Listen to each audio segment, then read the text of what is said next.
हाय दोस्तों मोनुज assam blogs technique video स्वागत है फ्रेंड्स আপোনালোকে জানো যে বৰ্তমান আমাৰ ইণ্ডিয়া যি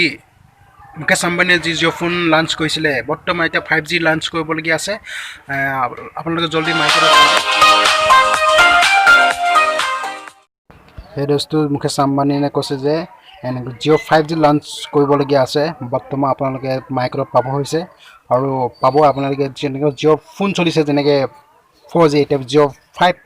এন্ড্ৰইড ফোন চলিব আপোনালোকে জানো এন্ড্ৰইড ফোন কেনেকৈ হ'ব লাগিব মানে কি পৰিস্থিতি হ'ব লাগিব এন্ড্ৰইড 5G এন্ড্ৰইড আপোনালোকে দেখিছে এইটো জিঅ' চশমা বুলি কয় মানে জিঅ' চশমা হয় এইযোৰ আপোনালোকে তাত ভিডিঅ' কলিং বা ফটোগ্ৰাফিজ বা ফটো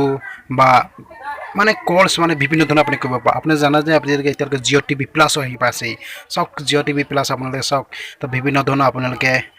এপছ দেখা পাব বিভিন্ন ধৰণৰ Jio' cinema G cinema YouTube সব চাব পাৰিব মানে টিভিতে চাব পাৰিব ইমানটো চাব পাৰিব তাৰমানে ইমান আপোনালোকে চাব পাৰিব এই ভিডিঅ'টো আপোনালোকে লাষ্টলৈকে চোৱাৰ কাৰণে আপোনাক ধন্যবাদ দিছোঁ